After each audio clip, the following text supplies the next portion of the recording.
Bismillahirrahmanirrahim. Dear students, welcome to lecture number 19 of the Sampling Design and Analysis, MTH 494. So, we were doing something very interesting and apparently हमें ये लगा कि जब हम ये unit शुरू कर रहे हैं कि we are out of the simple random sampling and stratified random sampling.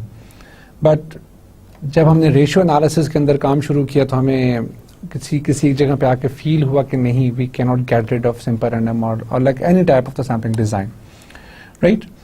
सो हमारा जो लास्ट सेशन था that was like partially that was dedicated to the, हम कह सकते हैं कि जो आपका क्लोजिंग एंड था स्ट्रेटिफाइड का, हमने उसके ऊपर अच्छी खासी थोड़ी सी बात की एंड देन हमने एक नया जो था यूनिट वो हमने स्टार्ट किया. That was a ratio regression and the difference estimation. अभी तक हम regression पे तो नहीं पहुंचे, so हमने सिर्फ और सिर्फ थोड़ा सा आइडिया लिया है कि what is a ratio estimation and how it can be compared with the simple random sampling and stratified random sampling, and हम जो population parameters के estimation कर रहे हैं उसके अंदर क्या कोई ऐसी सिचुएशन भी अराइज हो सकती है जहां पर हमें ratios की जरूरत पड़े. So let's have a quick look. We talked about the survey that required the use of the ratio estimation. ये basically last lecture की slide है, that's why आपको यहाँ पे उसके ऊपर कुछ ना कुछ written नजर आएगा. That was the estimation of a population total sometimes require the use of the subsidiary variables. Basically, what is the role of subsidiary variables? वो आपको additional information देते हैं. जब आपको additional information मिल जाती हैं, तो चूंकि वो एक अलग से variable हमारे पास picture में आ रहा होता है, हमें फिर वहाँ पे कुछ देखना पड़ता है कि क्या उस वेरिएबल का जो ऑलरेडी जिसमें हम इंटरेस्टेड हैं and at the same time we are having a new variable that is known as a subsidiary variable, what is the common relationship between these two types of the variables. So वहाँ पर we brought something new in the picture, that was the concept of correlations, right. अभी हम आगे जाके देखेंगे हमारे पास correlation कितने important होते हैं और हमारे पास जब भी एनालिसिस किया जाता है, even not even in this segment, हमारा जो अगला यूनिट है that is on the systematic sampling, वहाँ पर भी हम देखेंगे कि आपके correlations का एक बहुत huge वहाँ पे वो रोल प्ले करता है, बहुत एक्सटेंसिवली यूज होता है और उसी की बेस के ऊपर हमारी जो फाइनली टेक्निक्स हैं वो डिसाइड की जाती हैं. हमने एक वहाँ पे अंडरस्टैंडिंग एग्जांपल देखी थी जहाँ पर हम ऑरेंज के अंदर जो वहाँ पे शुगर कंटेंट्स हैं एक पर्टिकुलर लोड के साथ कि उसको अगर हम मेजर करना चाह रहे थे तो वहाँ पे डिफरेंट कॉम्प्लिकेशंस हमारे पास राइज हुई. एक कॉम्प्लिकेशन तो वहाँ पे ये थी कि सबसे पहली कॉम्प्लिकेशन, इनफैक्ट हमने उस वक्त उसको बाद में डिस्कस किया था, सबसे पहले तो हमें ये पता होना चाहिए कि जो आपका एक ट्रक लोड है या से कंटेनर लोड है, एक या फुल कंटेनर है, उसके अंदर हमारे पास टोटल नंबर ऑफ ऑरेंजेस कितने हैं, राइट. तो वहाँ पे एन का पता होना, जो हमारे पास कैपिटल एन है that is size of the population, वो बहुत हमने कहा ज़रूरी है. अगर हम जो टेक्निक डिफाइन करने चले हैं जिसकी मदद से हम वहाँ पे जितने भी ऑरेंजेस हैं उनके अंदर मौजूद वहाँ पे शुगर कंटेंट्स उसको एस्टिमेट करना चाहें या उसको जानना चाहें, तो उसको जानने के लिए ये बहुत ज़्यादा ज़रूरी था कि वहाँ पे टोटल नंबर ऑफ ऑरेंजेस हमारे पास हमें वो चीज़ें पता होनी चाहिए. हमने उसके बाद फिर उसके ऊपर कोई और टेक्निक डिफाइन की. हमने ये कहा हम एक काम कर लेते हैं, हम वहाँ से कुछ ऐसा ऑरेंजेस का सैंपल उठा लेते हैं और उन ऑरेंजेस के हम वहाँ पे शुगर कंटेंट्स फाइंड करके उसकी मदद से अगर हम चाहें तो उसको एस्टिमेट कर सकें by multiplying with the N. But चूंकि एन हमारे पास नहीं होता तो हम क्या करें, देन हमने फिर ये कहा कि हम यहाँ पे वो वाला कॉन्सेप्ट जिसके ऊपर हम बात कर रहे थे that was a subsidiary variable, वो पिक्चर में लेकर आए. एक चीज जिसमें हम इंटरेस्टेड हैं, we are interested in the sugar contents in each orange and ultimately in full load, right. लेकिन फिर हमने कहा कि हमें ये बात भी तो पता है कि जो आपके शुगर कंटेंट्स होते हैं किसी भी ऑरेंज के अंदर, वो ऑब्वियसली उसके वेट के साथ उनका कोई ना कोई रिलेशनशिप जरूर होता है. अभी we are not talking about correlation, okay. So फिर हमने इसके ऊपर वहां पे टोटल शुगर कंटेंट्स के ऊपर हमने ये वाले रिलेशनशिप डिफाइन किए and we talked about that. So फिर हमने यहाँ पे फाइनल कंक्लूजन क्या निकाला कि अगर हमारे पास n नोन है, we have the choice of using the estimator n y bar जो कि हम सिंपल रैंडम सैम्पलिंग में यूज करते रहे थे, और the ratio estimator to estimate tau y that is the total of the load, right. Total से यहाँ मुराद बेसिकली क्या है कि टोटल शुगर कंटेंट्स, ओके। यहाँ पे टोटल नंबर ऑफ ऑरेंजेस की बात नहीं हो रही है, हम बेसिकली शुगर कंटेंट्स में इंटरेस्टेड हैं। तो ऑब्वियसली हम जब यहाँ पे टॉप वाई की बात कर रहे हैं तो यहाँ पे टॉप वाई का मतलब ये है कि total quantity of the sugar contents in all of the oranges in particular load, right. लेकिन हमने यहाँ पे एक बात और देखी कि अगर एक्स और वाई जो हैं वो हाईली कोरिलेटेड हैं तो फिर हमें ये बात मतलब वैसे भी पता है, लेकिन हमने यहाँ पे आपको जस्ट इन्फॉर्म किया कि एन वाई बार से हट के अगर आप वहाँ पे रेशियो एस्टिमेट यूज़ कर लें तो वो आपको अच्छे रिजल्ट्स दे सकते हैं। देन हमने ये भी कहा कि हो सकता है कि हम आमतौर पे जिन हम पैरामीटर्स में इंटरेस्टेड होते हैं, से हम पॉपुलेशन मीन में इंटरेस्टेड हैं, पॉपुलेशन टोटल में इंटरेस्टेड हैं, वेरिएंसेस में या से प्रोपोर्शंस में इंटरेस्टेड हैं, तो हमने जब कभी भी कंपैरिजंस करने होते हैं तो फिर we always go for the ratio analysis. So that ratio analysis is अगर उसको प्रैक्टिकली पॉइंट ऑफ व्यू से देखा जाए, that is very important, that is highly applicable and that is most widely used, right. So इसके अंदर एक चीज जो कि बड़ी इंपॉर्टेंट है और आपने हमेशा याद रखनी है कि if x and y are correlated, the ratio estimator that uses information from the auxiliary variable x, they always provide more precise estimator, right? The population ratio is another parameter that may be of interest to an investigator. Basically, other parameters of interest में हमने यही बात की थी. For example, इसको हमने last जो हमारा लेक्चर था उसमें भी कोट किया, उसके क्लोजिंग रिमार्क्स में भी कोट किया और अब भी कोट कर रहे हैं, just to highlight that how important it is. For example, assume we want to estimate the ratio of total automobile sales for the first quarter of this year to the number of sales during the corresponding period of the previous year. So, हमारे पास जब भी इस तरह के comparison आते हैं, we always bring ratio in the picture. The concept of ratio is used in the analysis of data from many important and the practical surveys used by government and the business and at the same time academic research. Okay, forecasting के अंदर भी हमारे पास ratio estimation बहुत ज़्यादा use होते हैं, लेकिन हमने कहा कि ज़्यादा इसकी और डेप्थ में जाने की ज़रूरत नहीं है। बेसिक हमारा जो थीम था वो ये था कि वी शुड हाईलाइट कि ये रेशियो एनालिसिस कितने इंपॉर्टेंट हैं और क्यों इंपॉर्टेंट होते हैं। अगर हमें ये बात समझ आ गई तो हमने कहा कि वी शुड स्विच, और हमने फिर इनफैक्ट वहाँ पे शिफ्ट कर दिया अपने डिस्कशन को कि we went for the estimators. So सबसे पहले एस्टिमेटर जो कि हमने वहाँ पर डिफाइन किए, that was the estimator of the population ratio are.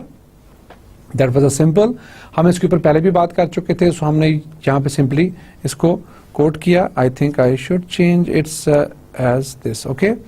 So and minded में यहाँ पे लिख भी देता हूँ कि this R is not sample correlation, okay. ये आपने गलती नहीं करनी, ये मुझे लास्ट लेक्चर में भी बताना चाहिए था, बट एनीवे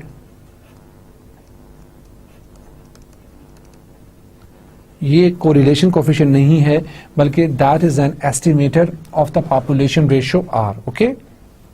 देन हमने उसके एस्टिमेटेड वेरिएंस को भी देखा, लेकिन एस्टिमेटेड वेरिएंस के अंदर एक चीज जो वहां पे आई थी, that was the mu X square, right. अब ये था कि x जो आपका सब्सिडरी वेरिएबल है उसकी एवरेज लेके उसको हमने स्क्वायर करना था, लेकिन we were talking about population mean, तो हमने ये कहा था अगर आपको कभी पॉपुलेशन मीन, और मोस्ट ऑफ द टाइम ये हमें नोन नहीं होता, तो हमें इसे हमेशा एस्टिमेट करना पड़ता है। टू एस्टिमेट दिस, अगर ये अननोन है, so we can use x bar square, right. So that was the thing, and हमने सेम यही बात यहाँ पे bound on the error of estimation में भी ये बताई, और यहाँ पे इसको एक्सप्लिसिटली हमने इलादा से मेंशन भी किया। If the population mean for the X that is a mu X is unknown, we use X bar square to approximate mu X square in equation 3.2 and 3.3 we were talking about. This was equation 3.2 and this was equation 3.3, right. Now here we go for the lecture number 19, और इंशाल्लाह हम आज के session में we will be having some more theories but along with some practical examples.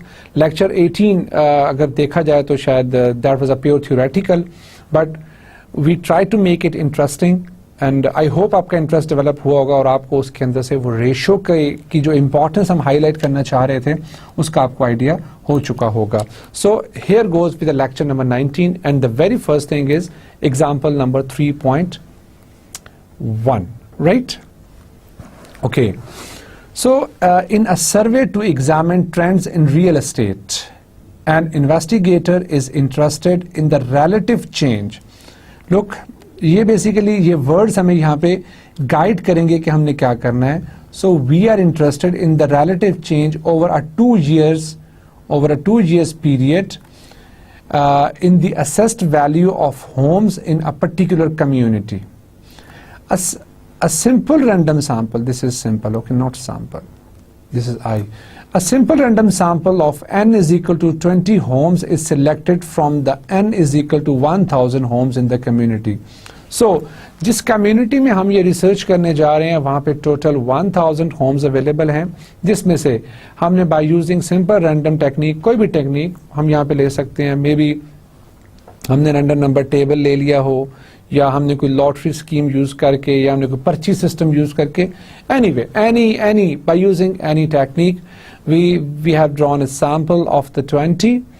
So from tax records, the investigator obtains the assessed value for this year, और उस assessed value को जो नाम दिया गया, that was Y, and the corresponding value for the 2 years ago, that was the X. This is a subsidiary variable for each of the n is equal to 20 homes included in the sample. He wishes to estimate R. वो basically वो जो relative change आई है उसको estimate करना चाह रहा है. He wishes to estimate R, and now what is the R? The relative change in the assessed value for n is equal to 1000 homes using information contained in the sample given on the next slide. Using data, estimate R, the relative change in real estate valuation over the given 2 years period, and then you are required to place a bound on the error of estimation. So यहाँ पर हमें दो काम करने हैं, basically 3 काम करने हैं. एक तो हमने यहाँ पे इसकी मदद से, इस टेक्निक की मदद से हमने इस R को एस्टिमेट करना है.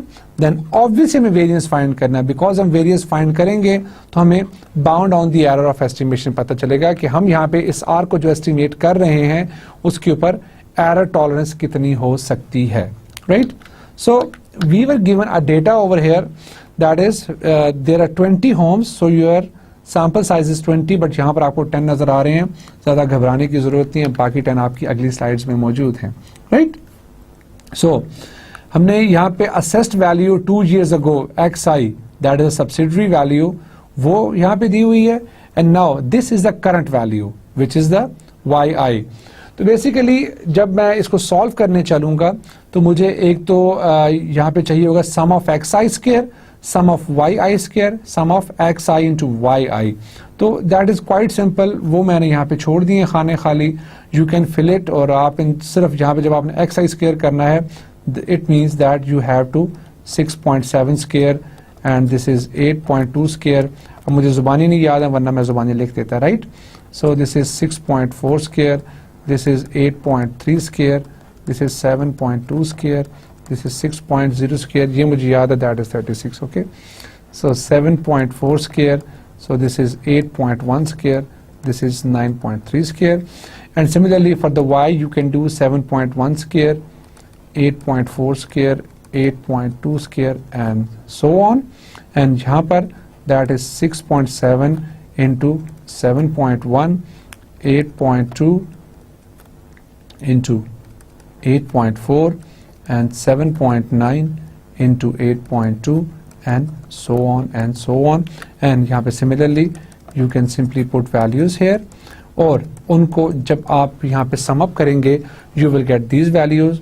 This is basically, अगर आप वापस जाके देखें, this is sum I 1 to 20 xi, this is sum I varies from 1 to 20, because आपका जो sample है वो 20 है. Now we cannot put n here, so yi, this is sum I varies from 1 to 20, I think this was xi square, and this is sum I varies from 1 to 20 and yi square, and this is sum, okay, this is I varies from 1 to 20 into xi into yi. Okay, so these are the sums जो कि हमने already आपके लिए calculate करके यहाँ पे लिख दी हैं, सो दैट जब हम सोल्यूशन की तरफ जा रहे हो तो वहाँ पे हम इसके बारे में ज़्यादा परेशान ना हो. सो now we have to estimate R first. So the estimate of R using the sample data,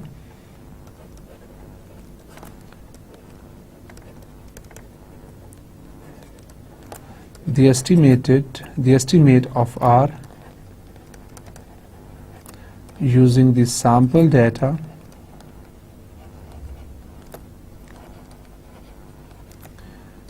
is given by,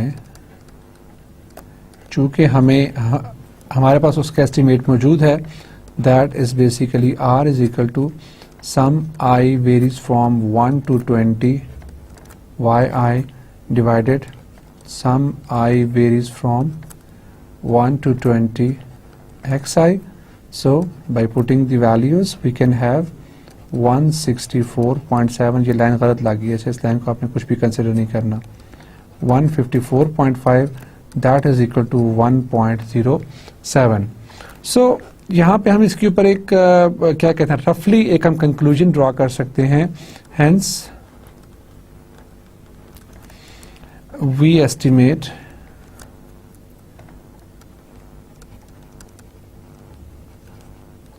that real estate valuation has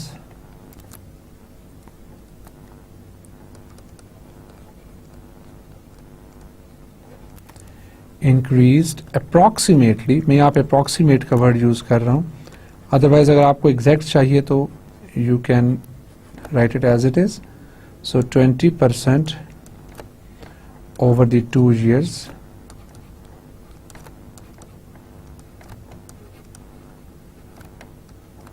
period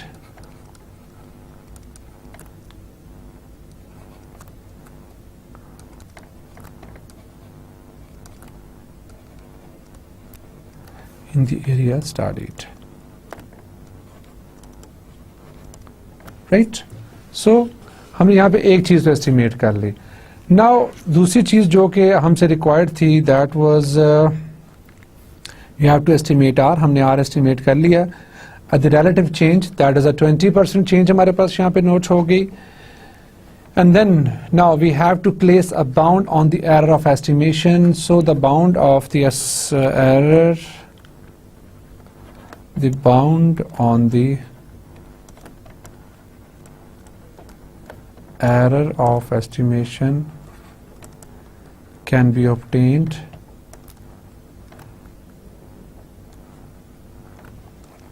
can be calculated कह देते हैं, in fact not calculated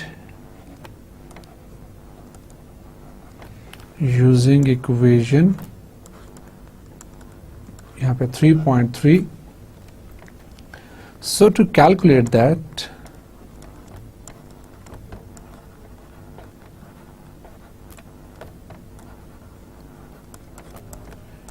first हम यहाँ पे एक चीज calculate कर लेते हैं. This is basically sum I varies from 1 to n yi minus r xi whole square.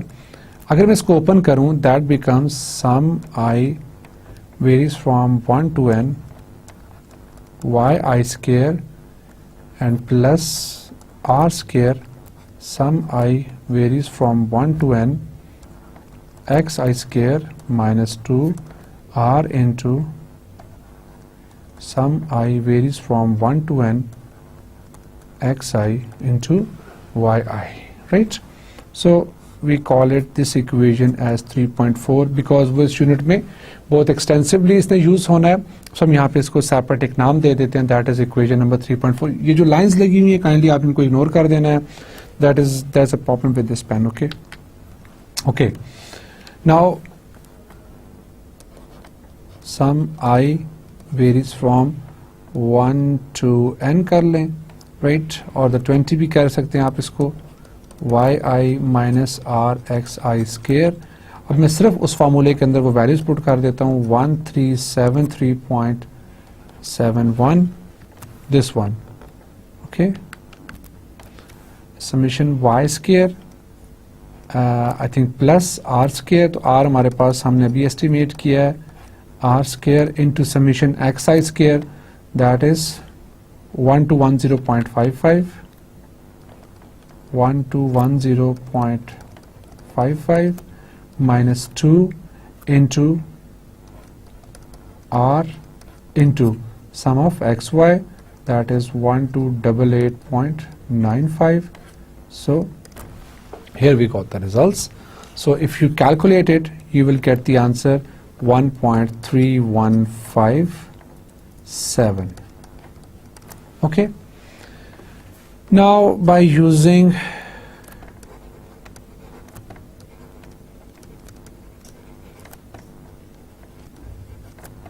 equation 3.3, we are having two estimated variance of r and obviously scalar root. The formula is going to be something like this. We are having n minus n divided nn, put it in the bracket, 1 divided x bar square. x bar square इसलिए दिया जा रहा है कि हमें उसने mu x नहीं दिया हुआ, into sum I varies from 1 to 20, right? मैं यहाँ पे इसको स्पेसिफिक कर रहा हूँ, yi minus rxi whole square divided n minus 1 and obviously यहाँ पे हमने इन सारों का स्क्वायर रूट लेना है. सो सिंपली हम इसमें जाके वैल्यूज पुट कर देते हैं. Capital N is your 1000, sample आपने 20 का लिया, divided 20 into 1000 this into 1 divided 7.725.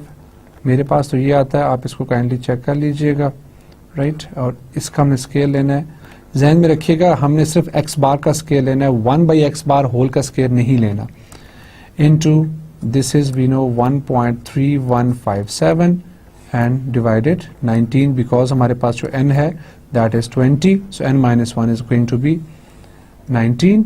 So if you calculate it, you will get the answer 0.02. Right? Now, what is the conclusion? We have calculated these values. Now, what is the conclusion statement? Thus, we estimate the ratio of the current real estate valuation to that of 2 years ago to be R is equal to 1.07. We are quite confident that the error of estimation is less than 0.02.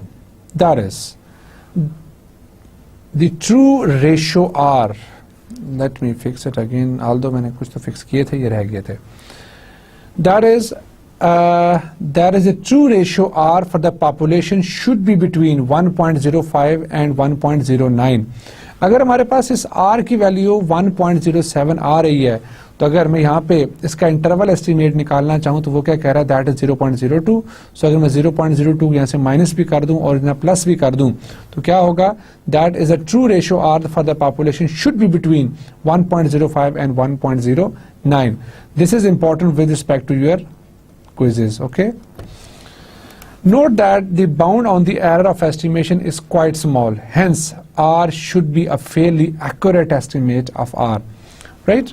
ये जो आपके पास यहाँ पे आपने यहाँ पे small r निकाला है, जितना आपका bound on the error of estimation small होगा उतना ही बेसिकली हम अपने एस्टिमेट के बारे में कॉन्फिडेंट होते जाएंगे. राइट? नाउ अभी हम यहाँ पे इंटरवल की बात कर रहे थे, तो इशू ये है कि जब लार्ज सैंपल की बात आ जाती है तो फिर उस केस में कॉन्फिडेंस इंटरवल कैसे निकाला जाता है. हम कॉन्फिडेंस इंटरवल पे अपने मे बी लेक्चर 4 और 5 में बात कर चुके हैं, तो यहाँ पर भी जस्ट उसको मैं हल्का सा टच देना चाह रहा हूँ बिकॉज हम इससे आगे कहीं ना कहीं शायद हमारे यूज में ये आने वाला है. The large sample confidence intervals based on normal distribution theory as introduced in initial lectures apply in the ratio estimation case as well. जिस तरीके से ये मीन्स के लिए अप्लाई हो सकता है, जिस तरीके से ये आपके प्रोपोर्शंस के लिए अप्लाई हो सकता है, टोटल्स के लिए अप्लाई हो सकता है, इसी तरीके से ये यहाँ पे रेशियो के लिए भी अप्लाई हो सकता है। तो यहाँ पे बात जो इसको अगर हम जनरलाइज करना चाहें तो हम ये कह सकते हैं कि ये हर तरह के पॉपुलेशन पैरामीटर्स के लिए अप्लाई किया जा सकता है। Thus for example an approximate 90% confidence interval for the ratio R is of the form R plus minus. अगर आपको याद हो तो मैं यहाँ पे इसको कहीं पे जगह मुझे मिल जाए तो I would like to write it here कि जब भी वो आपका निकाला जाता है इंटरवल तो that is the estimate plus minus your critical value into your margin of in fact not margin, यहाँ पे standard error कर लेते हैं, right? तो देखें चूंकि 90% था तो उसका मतलब ये था कि this was 1 minus alpha is equal to 0.90, so if you calculate z alpha by 2 you will be having 1.645 using normal distribution table. Similarly for 95% your critical value z alpha by 2 is equal to 1.96, ये आप normal table से जाके देख सकते हैं, right? तो अगर हमेशा फार्मूला ये हुआ कि estimate plus minus critical value into standard error, तो देखें हम जब यहाँ पे कैपिटल आर को एस्टिमेट करने जा रहे हैं तो उसका एस्टिमेटर क्या है? That is your small R which is the plus minus, this is the critical value and that is the standard error, that is the estimated variance of R का square root. So standard error is the standard deviation of the sampling distribution. So ये एक बड़ा broad सा concept है जिसको मैं यहाँ पे तो बिल्कुल I'm not in a position to discuss in like much details, but I have told you that inshallah I'll try to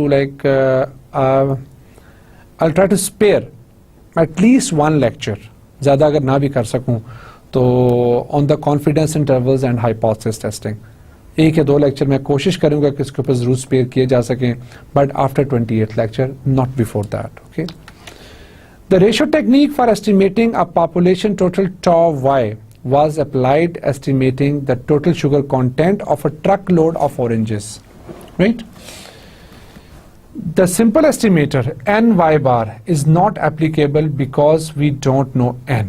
हमने क्या कहा था कि अगर जब भी आप tau y को एस्टिमेट करना चाहें तो हमारे पास एक कन्वेंशनल मेथड ये मौजूद है कि we can use ny bar, लेकिन इस ny बार को यूज करने के लिए we must and we should know n, but if n is not known then we can not use this approach. So यही वो कह रहा है कि आपको जो सिंपल एस्टिमेटर ny बार है is not applicable because we don't know capital N, the total number of oranges in the truck, right? The ratio estimation procedure जो कि we are going to present in the next slide can be applied in estimation tau y whether or not n is known. आपको n पता हो या ना पता हो, अगर आपने tau y को estimate करना है तो आप you can have this procedure, and this is going to be if you want to estimate tau y, so tau hat y, this is equal to sum I varies from 1 to n, right? yi divided sum I varies from 1 to n xi, and you have to multiply it with tau x, and in short you can say what is this? You know, this is basically r, so you can call it as r tau x, and you name this equation as 3.5. इस relation को हम नाम दे देते हैं relation number 3.5, and obviously जब हमारे पास एक estimator मौजूद है तो फिर उसके लिए हमारे पास वेरिएंस भी होना चाहिए, that is going to be, and चूंकि ये एस्टिमेटेड वेरिएंस है so we are gonna have this variance of tau hat y, this is equal to tau hat x, और इसका स्केयर बिकॉज जब इसके ऊपर वेरिएंस अप्लाई होगा तो ये चीज़ चूंकि ये क्वांटिटी कांस्टेंट है ये बाहर आ जाएगी into estimated variance of r, and this is going to be tau x square. तो चूंकि आपके पास variance of estimated variance of r you have that, so this is going to be n minus n divided n into 1 by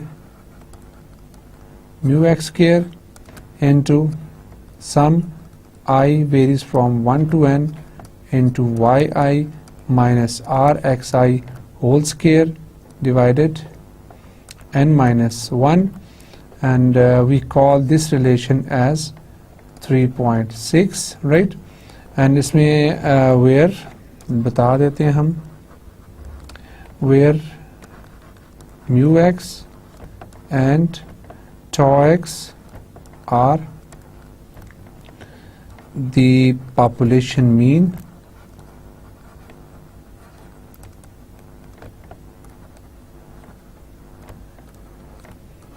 and population total respectively for the random variable x.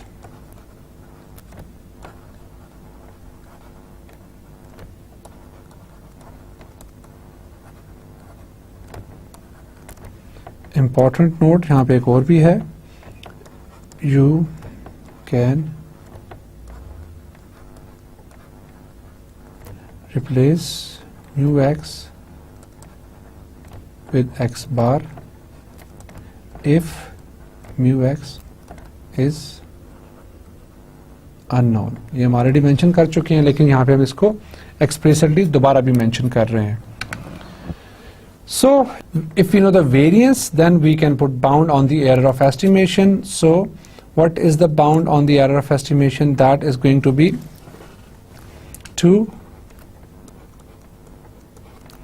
variance of estimated tau y, of which is square root, and this is going to be 2 tau x square into n minus n divided nn into 1 divided mu x square into sum I varies from 1 to n into yi minus rxi divided n minus 1 and whole square root, and this relation is called 3.7. So far what we did, हमने population total find करने के लिए उसका estimator भी check कर लिया, और जब उसका हमने एस्टिमेटर चेक किया तो obviously we were supposed to estimate its variance as well, and once we have calculated or we have defined the estimated variance, then we should know, and we are obviously very much well aware of the bound on the error of estimation. Note that although we don't need to know n or mu x, we must know tau x in order to estimate tau y by use of the ratio estimation procedure. ठीक है, हमने यहाँ पे एक बात की थी, that is the ratio technique for estimating a population total tau y was applied estimating the total sugar content of a truckload of oranges. The simple estimator n y bar is not applicable because we don't know n, the total number of oranges in the truck. The ratio estimation procedure presented in the next slide can be applied in estimation of tau y whether or not n is known. ठीक है, हमें n पता हो या ना पता हो, हम ये काम तो कर सकते हैं, but यहाँ पे उसने आखिर में जो नोट लिखा है, that is very important. Note that although we don't need to know n or mu x because n की हमें यहाँ पे ज़रूरत नहीं है, और हम इसको भी एस्टिमेट कर सकते हैं, हमारे पास जो mu x है उसको तो हम यहाँ पे रिप्लेस कर सकते हैं x बार के साथ. We must know tau x in order to estimate tau y by use of the ratio estimation procedure. So here comes example number 3.2, जिसके अंदर हमने अभी जितनी भी यहाँ पे ऊपर हमने कहानियाँ आपको सुनाई हैं, हम उस कहानी को यहाँ पे अप्लाई करने की कोशिश करेंगे. In a study to estimate the total sugar content of a truckload of oranges, a simple random sample की बात हो रही है. Look, we are working in ratio analysis, और हम यहाँ पे इसके अंदर देखें simple random के अंदर हम यहाँ पे रेशियो एनालिसिस को कैसे, या जो हमारी रेशियो एस्टिमेशन है, नॉट रेशियो एनालिसिस. इनफैक्ट ये रेशियो एनालिसिस जो है वो जब प्योरली फाइनेंस के अंदर यूज होता है, सो मैं बार बार उस टर्म को यूज करता जा रहा हूँ unfortunately. But anyway, ratio estimation के अंदर हम देख रहे हैं कि how can we use simple random sample और sampling for the ratio estimation. Okay, a random sample of n is equal to 10 oranges were juiced and weighed. हमने 10 का सैंपल लिया, उनका जूस निकाला और उसको हमने वेट कर लिया. The total weight of all oranges obtained by first weighting the truck loaded and then unloaded. हमने पहले ट्रक को लोड किया, वेट कर लिया और अनलोड करने के बाद ही वेट कर लिया. Was found to be 1800 pounds. Estimate tau y, the total sugar content for the oranges, and place a bound on the error of estimation. Right? So this is very interesting question because हमने इसके पीछे भी जितने भी यहाँ पे objections लगाए थे एन के बारे में या म्यू एक्स के बारे में, we will try to answer all those. So here we are having a data. हमने वो जो 10 का सैंपल लिया था दैट वाज हमारे पास यहाँ पे ऑरेंज नंबर 1 to 10 आपके सामने मौजूद हैं. एंड देन उनके शुगर जो थे कंटेंट हर एक ऑरेंज का जूस निकाला गया. And then we have this, ये उनके शुगर कंटेंट्स थे और टोटल हमारे पास जो आ रहा था that was 0.246. whereas weight of the orange in pounds, हर एक ऑरेंज का वेट हमने किया and we are having total weight that is 4.35. so what we have to do, we have to estimate tau y, right? The sugar content of an orange is usually recorded in the degrees Brix. ठीक है, ये आपके लिए शायद एक नई term होगी. In fact जब मैंने फर्स्ट टाइम इसको देखा था तो जब मेरे लिए भी ये एक नई टर्म ही थी कि जो भी शुगर कंटेंट्स होते हैं उनको हमेशा ब्रिक्स में मेजर किया जाता है, which is a measure of the number of pounds of the solids. अब ऑब्वियसली जूस के अंदर वहां पे सॉलिड्स क्या चीज होगी, शुगर होगी, पर 100 पाउंड्स ऑफ द जूस, उसके वाले से हम यहाँ ब्रिक्स को मेजर करते हैं. For our calculation we will use the actual pounds per orange, right? Okay, अब bound on the error of estimations find करने से पहले हम यहाँ पे इसका एस्टिमेट फाइंड कर लेते हैं. An estimate of tau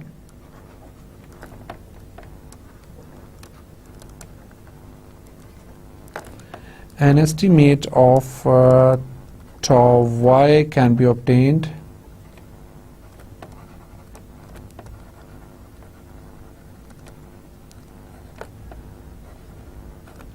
by using equation 3.5. so that is equal to tau hat y is equal, this is hat, tau hat y is equal to r tau x, and we know that r का मतलब क्या होता है, that is sum I varies from 1 to 10, total यहाँ पे 10 है, yi divided sum I varies from 1 to 10 xi into tau x, that is going to be 0.246 divided 4.36, that is summation y and summation x जो कि आपके पास यहाँ पे इस data में मौजूद है, मल्टीप्लाई, और उसने आपको टोटल भी कहीं डेटा में दिया हुआ है. That is a truck loaded and unloaded was found to be 1800. इसका मतलब है tau x is your 1800 and if you solve it you will get 101.79 pounds, right? Now a bound on the error of estimation can be found if we use a modified version of the equation 3.7. हमारे पास equation 3.7 मौजूद है शायद, yes. अब इसके modified version की बात हो रही है and we don't know what is the modified version. Because n is unknown in this example. अब यहाँ पे क्या situation है कि अगर हमने वही 3.7 ही use करनी है then we must have n. और यहाँ पे उसने हमें यहाँ पे n नहीं दिया हुआ. Because n is unknown in this example, we assume that the finite population correction n minus n by n is near to unity, right? This assumption is reasonable because we expect at least n is equal to 4,000 oranges even in small truck load. अगर छोटा सा भी हम कहते हैं truck load हो तो उसमें कम से कम 4,000 तो होने चाहिए. तो उसमें आपका जो FPC है, फाइनाइट पॉपुलेशन करेक्शन फैक्टर है, वो बहरहाल नियर टू यूनिटी ही आ जाता है, राइट? बिकॉज देख लेना, अगर आपने से मैं यहाँ पे जो बात कर रहा हूँ वो मैं बता दूँ से, अगर मैं यहाँ पे इस वैल्यू को ले लूँ n minus N divided n, तो दैट इज 4000 माइनस 10 का सैंपल लिया है divided 4000, so that is approximately 1. Okay, ये बहुत ही मतलब ऐसा है, दैट इज 0.98 और like 0.99, so that makes no difference, so that is near to unity, right? The sample mean x bar मुझे यहाँ पे बेसिकली एक्स बार लिखना था, but I think I forgot here again, this should be x bar, right, and इसको काट देते हैं यहाँ से. So the sample mean x bar must be used in place of the mu x, और ये बात हम पहले भी कर चुके हैं इन इक्वेशन 3.7 हमने लिखा भी था, because mu X is unknown. With these adjustments, equation 3.7 becomes, हमारे पास equation 3.7 जो है that becomes, अगर मैं देखूं उसकी modified version देख लूं तो वो क्या आ जाएगा, that is to estimated variance, because I am talking about bound on the error. So this is equal to 2 tau x square into 1 by n, right, क्योंकि n minus N by N तो है वो तो गायब हो गया, तो यहाँ पे क्या बचा 1 by N into 1 by X bar square into sum I varies from 1 to 10. I think इसमें हमारे पास सैम्पल साइज 10 था ना, yes, 10 into Y I minus R X I whole square divided n minus 1, and this whole under the root, right? By using equation 3.4, let's go back and see 3.4 हमने कहाँ रखी थी. Yes, हमने उसके अंदर क्या किया था, we have already expanded this thing, that is summation I waves from 1 to n yi minus rxi is equal to this stuff, right? So हम यहाँ पे simply उसी concept को use करके we may have like sum I varies from 1 to 10 yi minus rxi whole square, that can be expanded as summation I varies from 1 to 10 summation that is yi square plus r square sum I varies from 1 to 10 xi square minus 2 into r into summation I varies from 1 to 10 xi into yi. We know that हमारे पास वहाँ पे ये चीज़ already मौजूद है. So what we have to do, we just need, हमें यहाँ पे इसके लिए क्या चाहिए, सबसे पहले चीज़ मेरे पास r नहीं है, so r की वैल्यू फाइंड करने के लिए I will do what, that is summation I varies from 1 to 10 yi divided sum I varies from 1 to 10 xi, and that becomes 0.246 divided 4.35, and if you solve it you will get 0.0566. Now to solve this, what you need to have, you need to have summation I is equal to 1 to 10 yi square, and that becomes basically 0.021 square plus 0.030. Simple जो आपके पास y का column है आप उसको square करते जाएं और सारी वैल्यूज को जब आप स्केयर करके जमा करेंगे तो that is going to be 0.025 whole square, and if you solve it you will get 0.006224. So similarly you will get sum over I varies from 1 to 10 xi square. अगर आप xi square भी निकाल लेंगे that is going to be 1.9035, and your sum I varies from 1 to 10 yi into xi, and that becomes 0.10839. and now आपको यहाँ पे x bar भी चाहिए, so x bar is going to be 4.35, that is sum of the x divided 10, and this becomes 0.435. Now ultimately sum I varies from 1 to 10 into yi minus rxi whole square. ये हमारे पास क्या आ जाएगा, we just need to put values, okay, हम जैसी values put करेंगे हमारा मसला हल हो जाएगा. So that is 0.006224 अच्छा प्लस r स्केयर है तो 0.056066 आई थिंक, ओके, सो इसका square into summation x i square that is 1.9035 and minus 2 into r into summation x into y, and this is 0.10839. If you solve it, you will get 0.0005228.5, right? But ये सारा काम हम किसके लिए कर रहे थे? ये सारा काम हम कर रहे थे कि because we have to place a bound on the error of estimation. So bound on the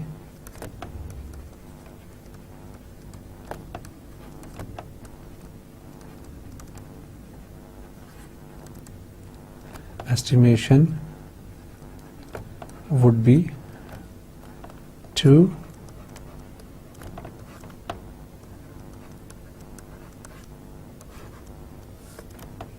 this is going to be 2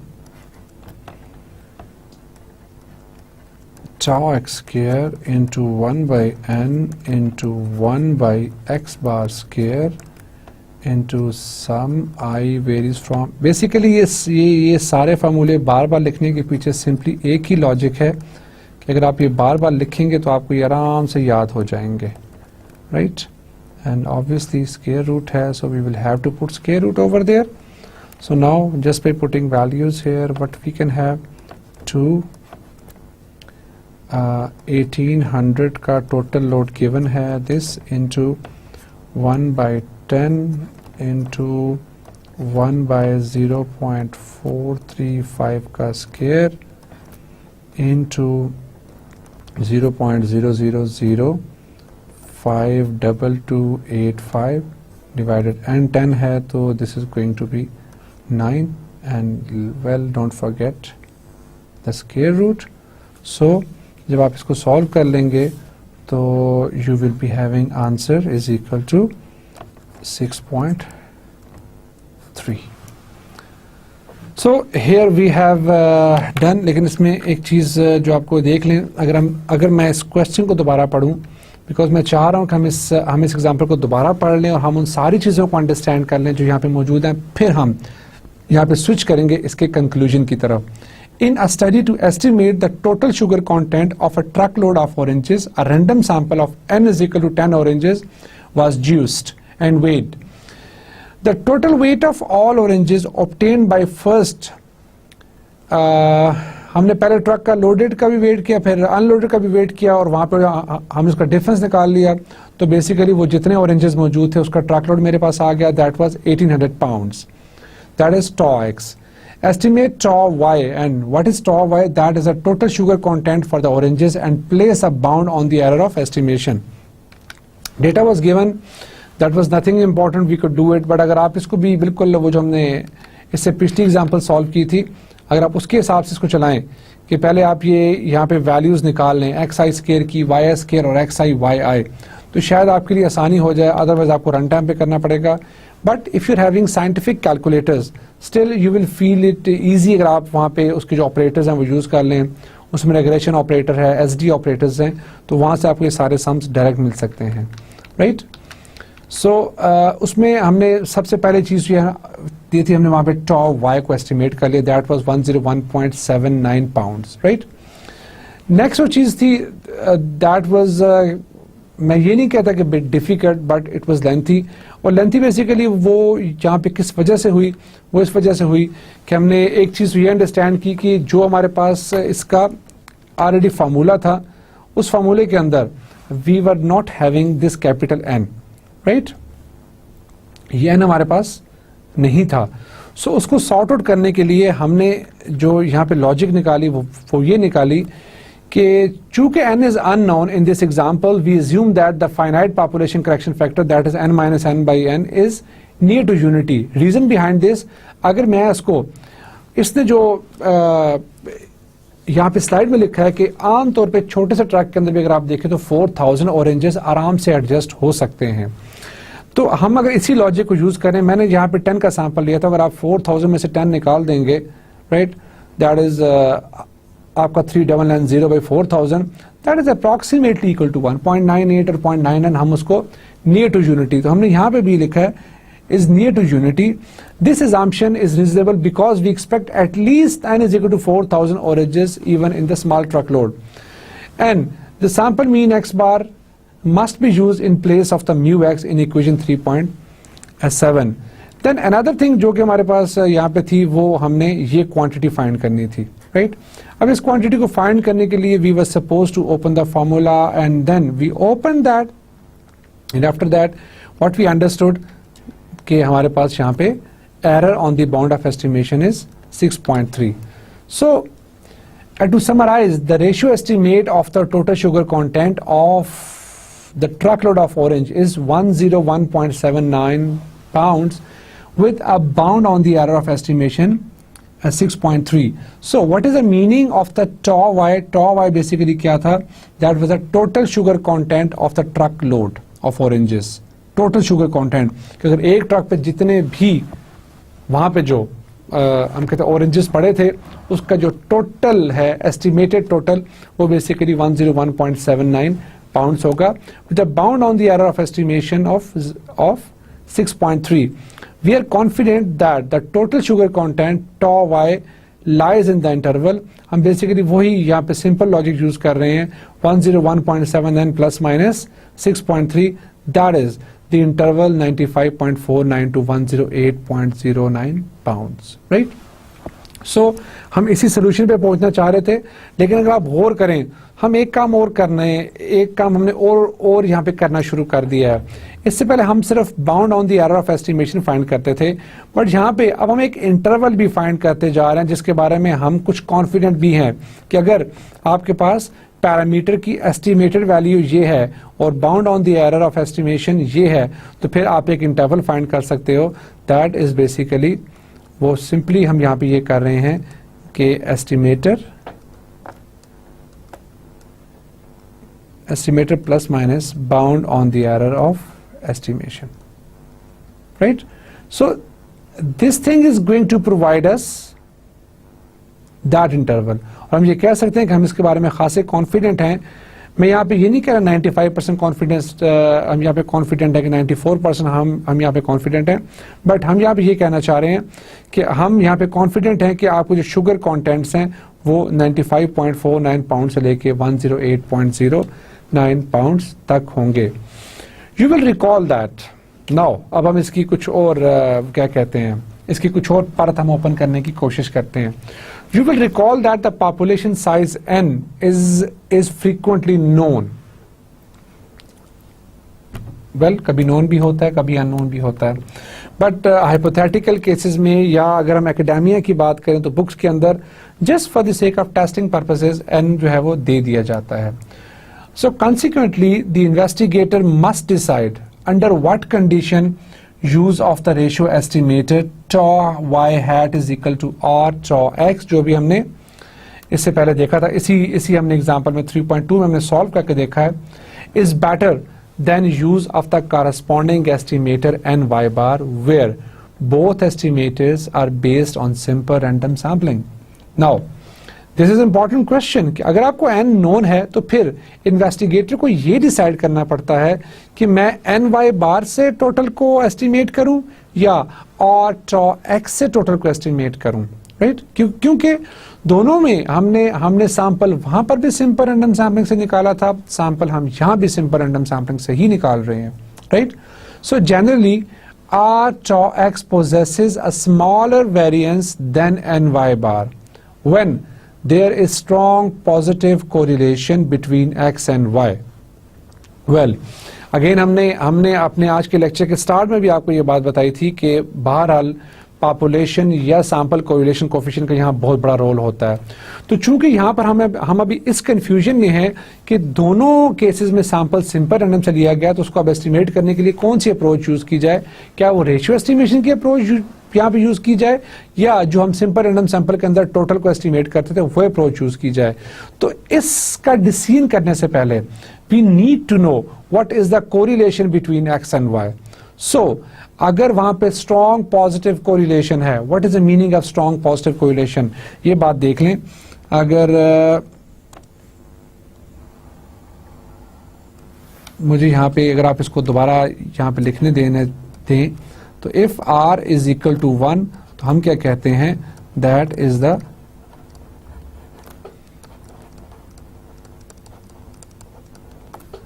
strong positive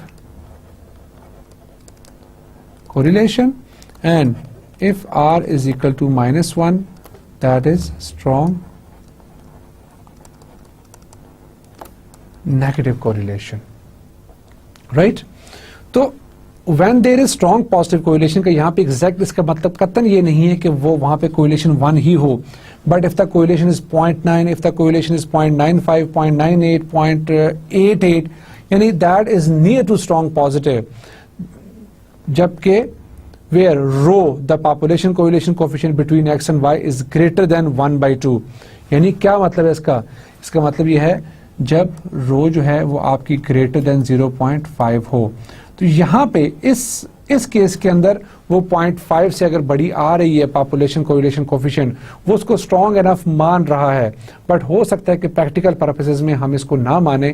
तो आमतौर पे 70 to 80% से ऊपर जो है वो कोरिलेशन को स्ट्रॉन्ग माना जाता है, स्ट्रॉन्ग पॉजिटिव माना जाता है। But anyway that is the academia. जब हम प्रैक्टिकली रिसर्च कर रहे होते हैं तो फिर वहां पे हम इसको थोड़े डिफरेंट पर्सपेक्टिव से देखते हैं। Intuitively this statement makes sense because in ratio estimation we are using the additional information provided by the subsidiary variable x। देखिए पॉजिटिव कोरिलेशन का क्या मतलब है। पॉजिटिव कोरिलेशन का मतलब ये है कि वो बहुत ज्यादा इंपॉर्टेंट रोल प्ले कर रहा है इन द y रिस्पॉन्सेस, ठीक है। सो अगर कोई वेरिएबल इतना स्ट्रॉन्ग है कि वो बहुत ज्यादा रोल प्ले कर रहा है, वो जो सब्सिडरी वेरिएबल है, तो फिर हमें वहां पे रेशियो पे ही रिलाय करना चाहिए, ना कि हम जो सिंपल रैंडम सैम्पलिंग के अंदर टोटल को एस्टिमेट करते थे उस तरीके से। If the investigator is interested in a population mean rather than a population total, so the corresponding ratio estimation procedure is shown in the next slide. अगर हम मीन में इंटरेस्टेड हैं तो फिर उस सूरत में क्या होगा, उस सूरत में हमें यहाँ पे इसके लिए डिफरेंट एस्टिमेटर्स डिफाइन करने पड़ेंगे। लेकिन अभी मैं यहाँ पे इस बात को थोड़ा सा एक्सप्लेन करना चाहूंगा and then I would like to go on the next slide कि इस बात का क्या मतलब है कि अगर कि वो जो एडिशनल इंफॉर्मेशन है वो कैसे बेस करती हैं और हमें फोर्स करती हैं कि we should go for the ratio estimation. Look, अगर आप यहाँ पे आर की वैल्यू निकालते हो, से आर की वैल्यू हमारे पास आ जाती है, आर हमारे पास बेसिकली है क्या, that is a sample correlation coefficient, right?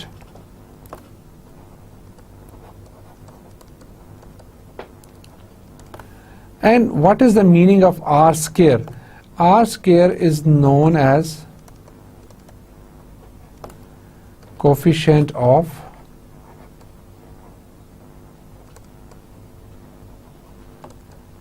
determination। ये coefficient of डिटर्मिनेशन आपको क्या बताता है, दैट इज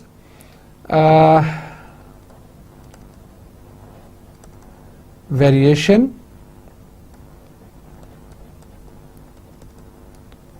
एक्सप्लेन्ड बाय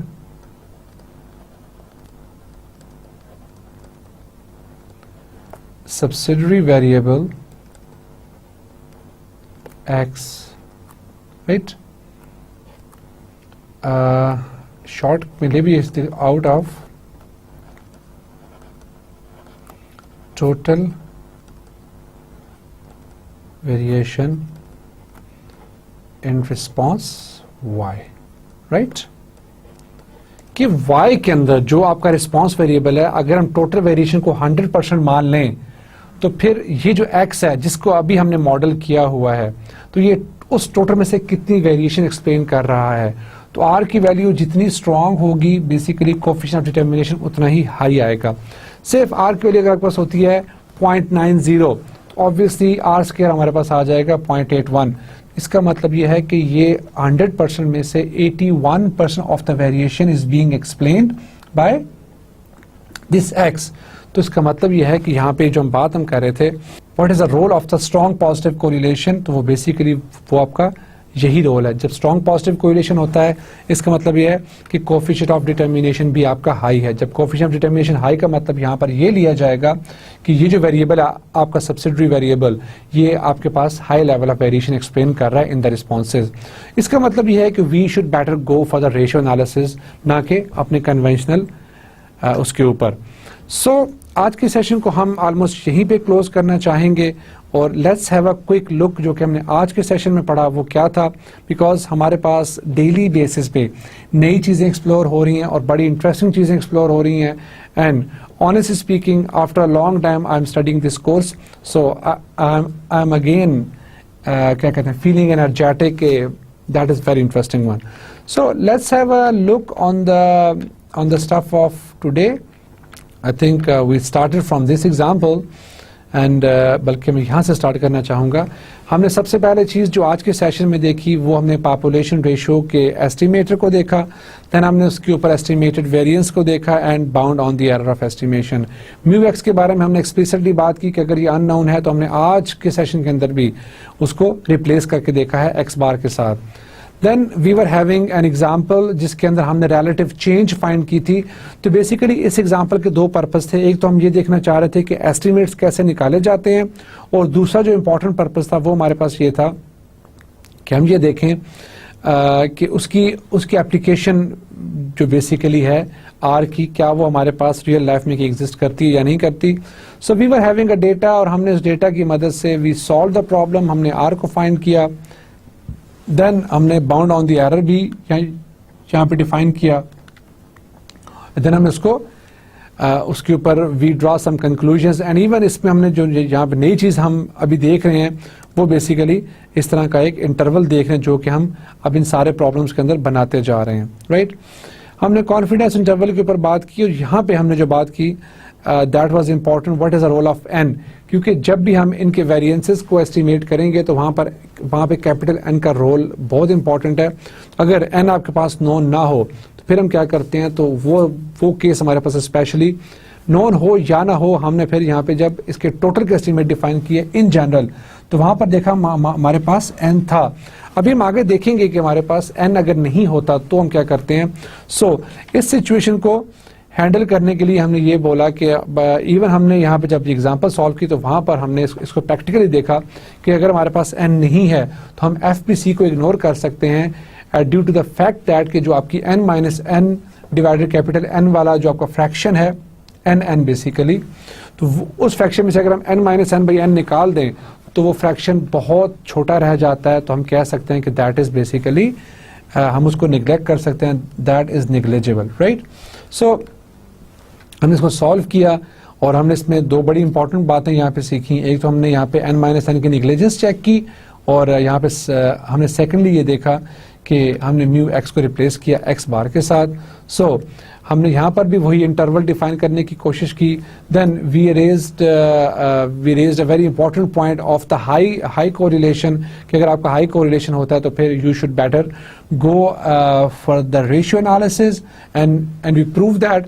फिर हमने साथ में ये भी देखा कि what is the impact of the high positive correlation, even high negative का भी होता है लेकिन यहाँ पे हम हाई नेगेटिव की बात नहीं कर रहे, we are talking about R. और हमने उसके पीछे जाके थीम भी देखा कि हम क्यों स्ट्रॉन्ग पॉजिटिव कोरिलेशन के पीछे होते हैं। The reason behind is that कि हमारे पास वहाँ पे मैक्सिमम वेरिएशन जो है वो एक्सप्लेन हो रही होती है, राइट। अभी if the investigator is interested in a population mean rather than the population total, उस सूरत हमारे पास एस्टिमेटर्स क्या होंगे एंड हम उनको कैसे सॉर्ट आउट करेंगे वो इंशाल्लाह हम अपने लेक्चर नंबर 19, 20 जो सा भी लेक्चर हमारे पास अगला आ रहा है, I think that is going to be lecture number 20, उसमें हम इंशाल्लाह उसको पिक्चर में ले आएंगे। सो इसको गो थ्रू करें और इंशाल्लाह आई होप के now lectures are getting easy and interesting. So अगले लेक्चर तक के लिए अल्लाह आपका हामी नासिर हो।